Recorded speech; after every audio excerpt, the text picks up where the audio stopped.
Hello friend, welcome to सफान classes. आज की इस वीडियो लेक्चर में हम सी के मोस्ट इंपॉर्टेंट टॉपिक स्ट्रक्चर को डिस्कस करेंगे। उससे पहले अगर आप चैनल पे नए हैं तो चैनल को सब्सक्राइब कर लें और बेल आइकन को जरूर प्रेस कर लें। What is structure? स्ट्रक्चर होता क्या और हमें इसकी ज़रूरत क्यों पड़ी? हमारे पास सिंपल वेरिएबल था, हमने एक वेरिएबल पहले इंट एक्स या फ्लोट वाई करके हमने स्टोर किया। अगर हमें एक से ज़्यादा वैल्यू स्टोर करनी हुई, अगर हमें 10 लोगों का मार्क स्टोर करना हुआ तो हम एरे की तरफ आए। हमने एक एरे डिक्लेयर किया जिसमें हमने 10 स्टूडेंटों का मार्क स्टोर किया। ठीक, फिर एरे के बाद एरे में एडवांटेज ये था कि आप एक साथ वैल्यू 10 वैल्यू को डिक्लेयर कर सकते हैं, 10 स्टूडेंट का मार्क स्टोर कर सकते हैं। लेकिन डिसएडवांटेज है कि array is a collection of similar type data. Similar type के डेटा आएंगे, यानी अगर इंटीजर रख रहे हैं तो सिर्फ इंटीजर 10 होगा, कैरेक्टर रख रहे हैं तो 10 कैरेक्टर होगा, और अगर फ्लोट रख रहे हैं तो 10 फ्लोट होगा। अगर हमें एक फ्लोट, एक इंटीजर, एक कैरेक्टर, तीन अलग अलग वैल्यू स्टोर करनी है, तब हम क्या करें? तो इसके लिए सी में एक मोस्ट इंपॉर्टेंट कॉन्सेप्ट आया जिसका नाम है structure. Structure is a collection of heterogeneous type of data. ठीक, होमोजीनियस कहते हैं एरे को, एरे इज ए होमोजीनियस यानी सिमिलर, हेट्रोजीनियस मतलब different. Structure in C is user defined data type, और ये क्या है? User defined. यूजर डिफाइंड का मतलब यूजर जो चाहे इसके अंदर जिस टाइप का डेटा चाहे डिफाइन करे, मीन्स इंटीजर चाहे कैरेक्टर चाहे फ्लोट चाहे जो चाहे डिफाइन करे, और जितनी साइज इसकी देता जाएगा उतनी उसकी साइज क्रिएट होगी। इसीलिए स्ट्रक्चर को क्या कहते हैं? स्ट्रक्चर एक यूजर डिफाइंड डेटा टाइप है जिसे यूजर अपने हिसाब से डिफाइन करता है। That enable us to store the collection of different type of data. ठीक, ये different types of data store करता है। Each element of structure called a member. हर एक एलिमेंट को स्ट्रक्चर में मेंबर कहते हैं। Structure can simulate the use of classes and template as it can store various information. Classes और template C plus plus में यूज होता है। ठीक है, सी प्लस प्लस में क्लास का कॉन्सेप्ट आया है, क्लास का कॉन्सेप्ट सी में नहीं है क्योंकि सी ऑब्जेक्ट ओरिएंटेड प्रोग्रामिंग लैंग्वेज नहीं है। द स्ट्रक्ट कीवर्ड, स्ट्रक्चर बनाने के लिए हमें कौन सा कीवर्ड चाहिए? Struct. Struct keyword is used to define the structure. तो हम इसका क्या देखते हैं? हम देखते हैं इसका सिंटैक्स। स्ट्रक्ट हमने लिखा, स्ट्रक्चर नेम लिख दीजिए, करली ब्रेस लगाइए, डाटा टाइप डिफाइन करिए, इंटीजर, कैरेक्टर, फ्लोट। जैसे यहाँ एग्जांपल देखते हैं, स्ट्रक्ट इंप्लॉय। यहाँ पर इंप्लॉय क्या है? स्ट्रक्चर का नाम। इंप्लॉय क्या है? स्ट्रक्चर का नाम। स्ट्रक्ट वो कोड है, ठीक, जिसके लिखने से क्या बनेगा? स्ट्रक्चर क्रिएट होगा। तो स्ट्रक्ट एक कीवर्ड है। फिर इसके अंदर हम क्या क्या ले रहे हैं? इंप्लॉय का आईडी ले रहे हैं, कैर नेम 20 मतलब 20 कैरेक्टर का उसका नाम हो सकता है, जैसे सुब्रमण्यम स्वामी। तो इसमें जितने कैरेक्टर हैं, ठीक, इसके लिए इसकी साइज 20 ली गई है कि 20 कैरेक्टर का नाम स्टोर हो सके। ठीक, फ्लोट सैलरी, उसकी एक सैलरी होगी, करली ब्रेसेस बंद और सेमी कॉलन। इस तरीके से स्ट्रक्चर को हम क्या करते हैं? डिफाइन करते हैं। अब इसका एलोकेशन देख लेते हैं। देखिए, आईडी है, नेम है और सैलरी है। कैरेक्टर स्ट्रक्चर कंपाइलर के अंदर कैसे एलोकेट होता है? देखिए, इंटीजर 4 बाइट लेता है हमारा, जो हमारा कंपाइलर है डेवलपर सी प्लस प्लस, इसमें इंटीजर 4 बाइट लेगा। लेकिन अगर आप नीली स्क्रीन वाला जिसे टर्बो सी कहते हैं, अगर वो यूज करते हैं तो उसमें कंपाइलर 2 बाइट लेता है। ठीक, इंटीजर की साइज, तो इंटीजर की साइज वैरी करती है कंपाइलर टू कंपाइलर, यानी मशीन टू मशीन। तो 4 बाइट इंटीजर लेगा। सपोज करो हमारा बेस एड्रेस 1000 है। आपको एड्रेस पहले ही बता चुके हैं, एल वैल्यू आर वैल्यू का कॉन्सेप्ट, तो ये एल वैल्यू की हम बात कर रहे हैं कि सपोज करो एड्रेस 1000 है। ठीक, और यहां पर एड्रेस क्या है? यहां पर एड्रेस जब 4 बाइट स्टोर हो जाएगा, 4 बाइट लेगा, तो अगला एड्रेस क्या हो जाएगा? 1004। अब देखो, एक कैरेक्टर 1 बाइट लेता है, तो 10 कैरेक्टर है यहां पर, कितना बाइट लेगा? 10 बाइट। तो 1004 के बाद 1004 के बाद जो अगला एड्रेस होगा कहां तक जाएगा? 1014 तक, क्योंकि 4 में जब 10 जोड़ेंगे 14 हो जाएगा। फ्लोट भी 4 लेता है, तो 14 4 18, यानी नेक्स्ट मेमोरी कितना हो जाएगी? 18। अब हम साइज की बात करते हैं कि स्ट्रक्चर की। ठीक, size of int 4 byte, size of char 1 byte, size of float 4 byte. लेकिन 10 कैरेक्टर है तो 10 कैरेक्टर कितना लेगा? 10 बाइट। तो अगर हम इस स्ट्रक्चर की साइज निकालें, इस स्ट्रक्चर की साइज, तो कितना आएगा? यहां पर आएगा स्ट्रक्चर की साइज 4 10 और 4, 4 10 4 18 बाइट। स्ट्रक्चर की साइज क्या आएगी? 18 बाइट। ठीक, यही हम जब आगे यूनियन पढ़ेंगे, यूनियन और स्ट्रक्चर में यही डिफरेंस है कि स्ट्रक्चर क्या लेता है, टोटल साइज लेकर चलता है, और यूनियन जो मैक्सिमम इसमें डिक्लेयर होगी वैल्यू उसकी साइज लेगा। अगर यहाँ पर स्ट्रक्ट ना यूनियन डिक्लेयर करें तो इसकी साइज हो जाएगी 10, हम आपको यूनियन में क्लियर करेंगे। तो ये हो गया आपका, ठीक। अब देखिए डिक्लेयरिंग स्ट्रक्चर वेरिएबल कैसे डिक्लेयर करते हैं, by struct keyword within main function, by declaring variable at the time of defining the structure. दो तरीके से हम करते हैं, आइए हम प्रोग्राम के थ्रू समझते हैं, ठीक है। सबसे पहले हमने क्या लिखा, सबसे पहले आप कोई भी प्रोग्राम आपको पता है या कहाँ से शुरू करते हैं, हैज इंक्लूड। अच्छा आपको पता है ये stdio.h ना लिखें तब भी प्रोग्राम रन होगा, क्योंकि ये इसकी डिफ़ॉल्ट लाइब्रेरी है और डिफ़ॉल्ट लाइब्रेरी लिखने की ज़रूरत नहीं होती है। हमने लिखा स्ट्रक्ट emp, यहाँ emp क्या है, emp है स्ट्रक्चर का नाम, आप कुछ भी दे सकते हैं लेकिन स्ट्रक्ट आपको लिखना है। फिर इसके अंदर हम क्या ले रहे हैं, int emp number, emp number मतलब एम्प्लॉय नंबर, और फ्लोट सैलरी। क्या लिया हमने, फ्लोट सैलरी। और यहां पर आए, यहां पर हमने ई डिक्लेयर कर दिया। अब यहाँ पे जो ई डिक्लेयर कर रहे हैं ना, इसी को कहते हैं स्ट्रक्चर वेरिएबल। इसी के थ्रू हम स्ट्रक्चर को एक्सेस करेंगे। आप कुछ भी लिख सकते हैं, कोई भी वेरिएबल का नाम लिख सकते हैं, ठीक है। और अब हमने लिखा वाइड मेन, स्ट्रक्चर वहां बंद हो गया, सेमी कॉलन। देखिए अब मेन अलग लिखेंगे, मेन के बाद हम क्या करेंगे, इसमें लिखेंगे स्ट्रक्ट। अब हमें इनपुट लेना है, प्रिंटफ, पी कैपिटल हो गया, कुछ भी कैपिटल नहीं होना चाहिए, P small.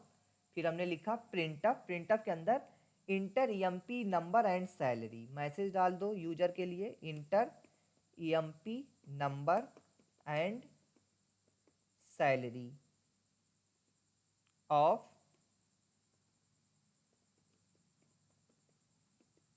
Employ, slash n लगा दिया, लाइन ब्रेक हो जाएगी, ठीक। इंटर प्रेस किया, फिर हमने लिखा स्कैनफ।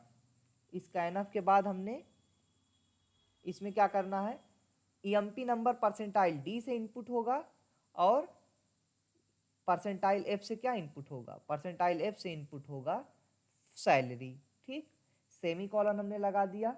सेमी कॉलन लगाने के बाद अब देखिएगा कैसे हम लिखेंगे, एंड अब हमें लिखना है emp नंबर में इनपुट कराना है ना, तो हमें लिखना होगा E dot emp number, E dot emp number comma and E dot salary, ठीक। E dot salary. जब भी आप स्ट्रक्चर लिखेंगे तो स्ट्रक्चर में आप अभी तक आप डायरेक्ट emp नंबर लिखते हैं क्योंकि आप emp नंबर वेरिएबल डिक्लेयर किए थे, लेकिन जब आप स्ट्रक्चर लिखते हैं तो इस वेरिएबल के थ्रू ये वैल्यू एक्सेस होगी। ई डॉट emp नंबर और डॉट लगाते हैं, ठीक। ई डॉट emp नंबर और ई डॉट सैलरी, इसे कहते हैं डॉट ऑपरेटर। डॉट ऑपरेटर के थ्रू स्ट्रक्चर का मेंबर एक्सेस होता है, ठीक है। डॉट ऑपरेटर के थ्रू स्ट्रक्चर का मेंबर एक्सेस होता है, ये तरीका है लिखने का, ई dot emp number, E dot salary. अब इसमें हो जाएगा इनपुट, ठीक। अब हमें क्या करना है, प्रिंट करा लेना है, तो प्रिंटफ फिर एक हम लिख दें, प्रिंटफ, और इसमें हम लिख दें, एक मैसेज डाल देते हैं, details of the employee, details of employee. ये आपके ऊपर है, मैसेज डालिए ना डालिए, थोड़ा प्रोग्राम को गॉर्जस बनाने के लिए करते हैं, ठीक है, प्रोग्राम देखने में सुंदर लगे और कुछ नहीं। प्रिंटफ आपके ऊपर है, जितना चाहिए उतना लिखें या ना भी लिखें। परसेंटाइल हम क्या कर रहे हैं, अब हमें प्रिंट कराना है एक टी और एक वैल्यू, तो हमने लिखा परसेंटाइल 6D, फिर परसेंटाइल 8.2F। 8.2F का मतलब क्या होता है, 8.2F का मतलब होता है कि दशमलव के बाद जो अंक लेके चलेगा ये 2 अंक लेकर चलेगा, उससे ज़्यादा अंक लेके ना चले। और 8.2 का मतलब हुआ कि टोटल कितनी वैल्यू आएगी, 8 वैल्यू ही बने, उससे ज़्यादा वैल्यू ना बने। ठीक, इसलिए हमने 8.2F लिखा हुआ, मतलब टोटल वैल्यू 8 ही लेकर चले, चाहे जितनी दशमलव के बाद हो उसे राउंड अप कर ले। ठीक, दशमलव लेकर टोटल 8 ही बने, इसलिए हमने 8.2 लिखा हुआ है। फिर अब हमें क्या करना है, E.emp नेम प्रिंट करा दीजिए, E.emp नेम कामा E. और ये सैलरी। ठीक, सेमी कॉलन लगा दीजिए, प्रोग्राम को रन कराइए बस। और यहाँ पर लिखिए struct1.c, प्रोग्राम को सेव कर दिया हमने .c के एक्सटेंशन से। प्रोग्राम को रन कराते हैं, हो गया हमारा प्रोग्राम रन। देखिए inter EMP number and salary, EMP number हमने दिया 12 और सैलरी दे देते हैं 30,000। तो देखिए डिटेल्स ऑफ एम्प्लाई ये आ गया 12 और ये 30,000 और .00। अब 8.2 लिखने का फायदा देखिए, 8 वैल्यू टोटल बनेगी। देखिए 1 2 3 4 5 6 7 8। ठीक, अगर हम दशमलव के बाद भी कई वैल्यू दें तब भी दशमलव के बाद 2 ही लेके चलेगा। देखिए EMP नंबर हमने 13 दे दिया और इसमें दे दिया 6789.5.876। ठीक है, 8765 इंटर। देखिए दशमलव के बाद कितनी वैल्यू लेके चल रहा है, सिर्फ 2 वैल्यू लेके चल रहा है, बाकी राउंड अप कर दे रहा है। तो ये फ़ायदा होता है लिखने का, अगर आप डायरेक्ट परसेंटाइल एफ लिखेंगे तो जो वैल्यू आप लेंगे वही इनपुट होगा। ठीक, ये आपके ऊपर है। 6D ना लिखिए तब भी कुछ नहीं होगा। 6D लिखने से क्या हो रहा है, स्पेस हो रहा है, स्पेस कंटेन हो रहा है दोनों लाइन में, या अलग अलग लाइन में भी आप प्रिंट करा सकते हैं। वैसे ये प्रिंटिंग कॉन्सेप्ट है हमारा, बेसिकली स्ट्रक्चर समझना। तो स्ट्रक्चर में हमने क्या लिया, EMP नंबर लिया और फ्लोट सैलरी ली। ठीक है, और हमने क्या कर दिया है, वैल्यू को फ्लोट सैलरी और EMP को प्रिंट करा दिया, किसके थ्रू, डॉट ऑपरेटर के थ्रू। और डॉट ऑपरेटर क्या है, पहले स्कैनफ में लिखा एंड के साथ E.emp नंबर E.सैलरी, और प्रिंटअप में लिखा E.emp नंबर E.सैलरी। अगर आपको ये सब कंफ्यूजिंग लगता हो तो आप डायरेक्टली जैसा आप करते हैं वैसा भी कर लीजिए, कोई दिक्कत नहीं है। ठीक है, परसेंटाइल D परसेंटाइल F से वैल्यू प्रिंट करा लीजिए। तो ये होगा क्या, एक ही लाइन में प्रिंट हो जाएगी। तो थोड़ा सा अलग कर दे, नहीं तो एक ही लाइन में प्रिंट हो जाएगी। यहाँ पर एक स्लैशियन लगा देते हैं ताकि एक वैल्यू प्रिंट करने के बाद अगली वैल्यू अलग लाइन में प्रिंट हो। तो हमने दिया EMP नंबर 12 और सैलरी दे दी 3,000।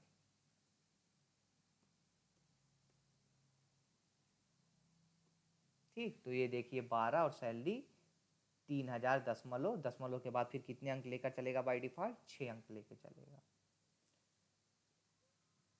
तो ये हो गया आपका सिंपल सा। अब देखिए यहाँ पर अगर आप ई नहीं लिखते हैं, ठीक, यहाँ से हमने ई हटा दिया, तब भी अगर फिर दूसरा तरीका है, तो पहला मेथड था, दूसरा तरीका है, अगर वहाँ नहीं लिखेंगे तो फिर यहाँ आपको लिखना पड़ेगा स्ट्रक्ट, इस स्ट्रक्चर का नाम EMP और फिर लिखना पड़ेगा ई।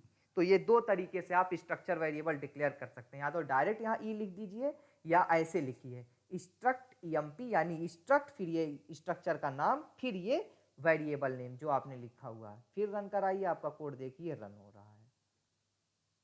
आई होप आपको वीडियो समझ में आया होगा। अगर समझ में आया है तो इसे वीडियो को लाइक करें और चैनल को सब्सक्राइब करना ना भूलें। Thanks for watching it.